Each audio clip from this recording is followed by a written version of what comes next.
Estamos estudando, para quem não sabe ainda, a história da igreja, acho que a maioria sabe, e nós não conseguimos terminar completamente o terceiro período, que vai do ano 1000 ao ano 1500, porque faltou só o finalzinho, que é o fechamento da Idade Média, o ocaso da Idade Média, né? O declínio da Idade Média, o fim da Idade Média. Isso a gente não tratou. É bem rapidinho, é só para a gente dizer o que vai acontecer e por que o mundo vai mudar. Por que vai deixar de ser Idade Média, certo? Isso é interessante a gente falar, porque tem influência sim na chegada da Reforma. Deus usa até mesmo a cultura, o mundo secular ele usa para levar a sua igreja numa determinada direção. Isso nós vamos ver agora. Então, vamos tratar disso primeiro, depois a gente passa para a última parte, então, dos últimos 500 anos. Vamos falar do ocaso da Idade Média.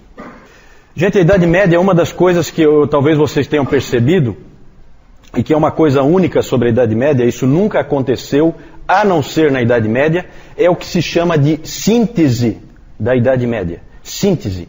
Tudo é unido. Na Idade Média, tudo é uma coisa só. A teologia e o conhecimento humano andam juntos. A cultura anda junto com a igreja. O governo anda junto com a igreja, que anda junto com o cristianismo. Tudo está unificado.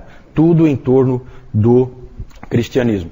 Então isso é o que é chamado de síntese da Idade Média. Isso aí aconteceu só uma vez na história, só na Idade Média, e eu acho que não vai acontecer nunca mais. Essa união de tudo, certo? Claro que Deus tinha algum propósito com isso, que é difícil para a gente imaginar qual seja, mas algum propósito ele tinha. Outra coisa que também a gente percebe, que vocês já perceberam no nosso estudo, é que Deus confinou o cristianismo na Europa. O que ele queria com isso?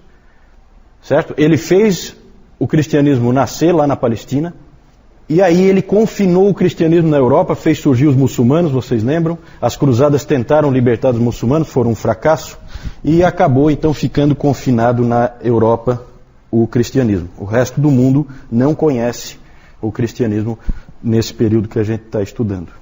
Também Deus tem algum propósito com isso, e lá Deus vai fazer coisas impressionantes, como a gente vai ver hoje. E uma coisa muito interessante ocorre para que haja o fim da Idade Média e a quebra da síntese. É a chegada do renascimento. Renascimento ou renascença. Por que renascimento? Porque as pessoas daquela época, no final do século, lá pelo século 14, 15, as pessoas começaram a perceber que o ser humano tinha perdido alguma coisa. Que na antiguidade havia muita coisa boa que se perdeu durante a Idade Média. E que havia a necessidade de voltar àqueles tempos gloriosos, de pelo menos resgatar alguma coisa daquilo que a humanidade tinha conquistado naquele período que antecedeu a Idade Média, o período do Império Grego, do Império Romano, e toda a produção da filosofia, todas essas coisas que a gente sabe que existiam antes da Idade Média. Com o Renascimento começa-se a prestar mais atenção no homem. Sempre quando se fala em Renascimento, pensem em uma atenção ao homem, ao ser humano. Durante a Idade Média o ser humano ficou muito esquecido. A teologia ficou tão forte que só se falava em Deus e se esquecia o homem. E a intenção de Deus não é essa. A intenção de Deus é que Ele e o homem tenham comunhão. Foi para isso que Ele criou esse lugar aqui e colocou o homem como Senhor sobre a sua criação. Na teologia começam a surgir nomes que a gente não vai estudar, mas que eu vou citar só para que não fique em branco. Nomes como Guilherme de Ockham, nomes como Gabriel Biel.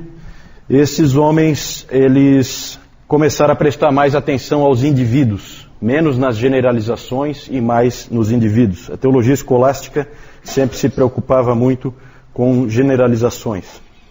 Essa época da Renascença, nós já vimos isso no domingo passado, era uma época de crise na igreja, certo? Nós vimos que houve lá o cativeiro babilônico da igreja, em que o Papa foi para Avignon e era controlado pelo rei da França.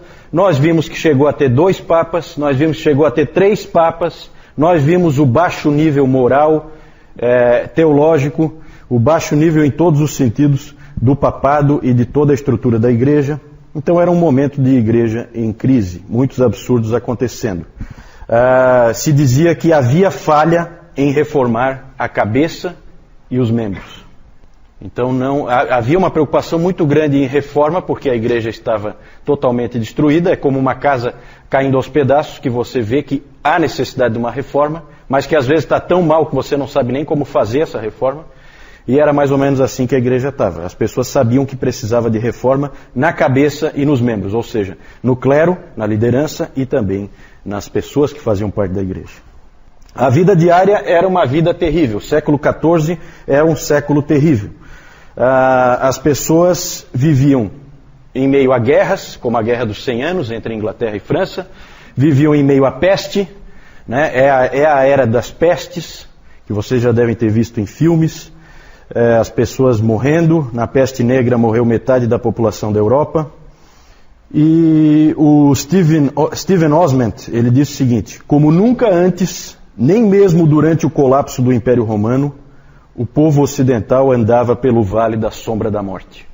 É uma época de desespero, é uma época em que você não tem perspectiva nenhuma de vida, uma época realmente muito ruim, período terrível, e a vida não fazia nenhum sentido. E ali, nesse contexto, então, surgiu o Renascimento. Ele começou na Itália, no século XIV, se fortaleceu no século XV e foi para o norte, mais ao norte da Itália, no século XVI. É exatamente mais ao norte da Itália e no século XVI que nós vamos ter a Reforma. Então o Renascimento ele tem ligação com a Reforma e nós vamos ver isso com bastante clareza hoje. No movimento do Renascimento, então, aquela vontade de voltar a épocas mais gloriosas, a épocas em que houve uma preocupação maior com as pessoas, então surgiu esse slogan que eu coloquei aí, ad fontes. Os intelectuais começaram a dizer, nós temos que voltar às fontes, nós temos que voltar ao conhecimento antigo. E aí houve novamente um interesse pelos escritos dos antigos, pelos escritos de Homero, pelos escritos de Platão, pelos escritos de Aristóteles, pela própria Bíblia, pelos manuscritos da Bíblia, os mais antigos, um desejo de voltar às fontes originais. Aí, com isso, se fortaleceu o estudo das línguas, se fortaleceu o estudo das literaturas, e aí surgiram os humanistas. Depois nós vamos falar um pouquinho mais dos humanistas, certo? Humanistas, depois eu vou explicar melhor, não tem o mesmo sentido que tem para nós hoje, certo? Hoje para nós tem uma conotação negativa, não é esse sentido o que havia naquela época. Também passou a haver um interesse maior na retórica, na beleza da linguagem, de novo um interesse em escrever de uma maneira mais bonita, mais atraente, não aquela coisa morta do escolasticismo que nós vimos no domingo passado. E, claro que isso vai ter um impacto na teologia também, porque as pessoas começam a escrever diferente, e os reformadores escrevem diferente dos teólogos escolásticos. Mudam também as artes, muda a arquitetura, o homem volta a ter valor, então começam a surgir construções, né, Adriana? Começam a surgir nessa época construções com proporções humanas, então você começa a ver capelas com alturas mais adequadas ao ser humano, certo? Porque antes disso, na Idade Média, se fazia catedrais gigantescas em que o pé direito era absurdo, como dá para ver ainda hoje, para dar aquela ideia de que ali é um lugar em que Deus está, então é colocado bem lá em cima. Isso mudou, houve transformação nas artes, houve transformação na arquitetura. Depois vou mostrar alguns exemplos para vocês. O exemplo melhor para a gente fixar é a estátua de Davi do Michelangelo. Porque o que o Michelangelo fez quando ele fez aquela estátua de Davi? Ele fez um homem com uma cabeça e mãos desproporcionais. Claramente desproporcionais. Isso é proposital. Certo? Por quê? Porque ali há o quê? A valorização, novamente, do ser humano. No seu intelecto e na sua capacidade de produzir. Certo? Não pensemos, como algumas pessoas pensam, que os humanistas e que o renascentismo era anti-Deus. Ele não é anti-Deus. Ele é a favor do homem. Ele não é contra Deus. Certo? Algumas pessoas elas confundem o renascimento com o iluminismo. O iluminismo, esse sim, esse a gente pode dizer que foi um movimento contra Deus. O renascimento, não. Vamos ver aí algumas ilustrações. Na Idade Média, por causa do clima que as pessoas tinham, a arte era comumente era assim, ó. Muitos esqueletos, era comum ter a dança da morte, Por quê? Porque era a época da peste.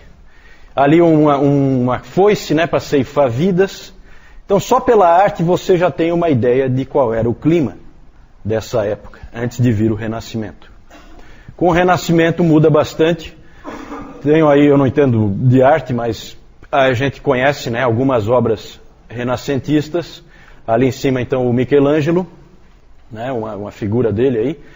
Ali o que eu falei no domingo passado, né, que o Michelangelo, quando pintou isso aqui na Capela Sistina, que é a pintura do julgamento final, o único livro que ele tinha com ele eram os sermões do Savonarola. Então se diz que essa pintura é uma pintura com influência de Savonarola. Ali é interessante, não dá para vocês verem aí, mas sempre tem esses fatos pitorescos, né? Aqui embaixo é São Bartolomeu, e ele está segurando a faca com a qual ele foi martirizado, e na outra mão, aqui no colo dele, ele está segurando a pele dele, que foi arrancada dele, e o Michelangelo colocou a cara dele na pele ali. Então os artistas faziam esse tipo de coisa, né? É interessante. Aqui então a estátua de Davi, eu tinha uma foto melhor, mas essa aqui é interessante. Ah, não deu para ver, né? Que pena. Aqui no cantinho, acabou meio coberto ali, aqui no cantinho tem a cabeça de uma pessoa. Só para vocês terem uma ideia da proporção. Aqui só aparece a cabeça dela. Para vocês terem uma ideia da proporção, é enorme essa estátua gigantesca. E vocês veem que a cabeça dele e as mãos são desproporcionais em relação ao corpo. Bem maiores, bem fora de proporção. Isso é proposital. Claro que quando se fala em Renascença não se pode nunca deixar de falar de Leonardo da Vinci. E aí vocês veem de novo a valorização do ser humano. O homem como é que é o nome desse homem aí? Quer que me ajuda? Vitruviano. Obrigado. O homem vitruviano, exatamente. Porque ele usou nesse homem aqui, o Da Vinci, ele usou as proporções que o Vitrúvio tinha dito como as ideais do ser humano, né? A Mona Lisa, que todo mundo conhece, o quadro da Última Ceia, né? Nessa época, só para vocês terem uma ideia do impacto dessa época, com a Renascença começa-se a pintar as pessoas como elas são. Isso não acontecia antes. As pessoas passaram a ser retratadas. Então hoje quando a gente tem a fotografia em que a gente vê como uma pessoa era, a gente tem muito a dever para a Renascença, porque na Renascença surgiu essa ideia, não, vou pintar o indivíduo como ele realmente é. E aí ele fica ali e tal, o pintor vai e pinta como ele é. Então daqui para frente as figuras que a gente vê são como a pessoa era realmente, diferente das figuras que a gente viu até agora, que eram mera imaginação, né? Então é isso. O Renascimento é importante, nós vamos voltar um pouco nele, agora quando a gente vai falar da Reforma e da Igreja Moderna.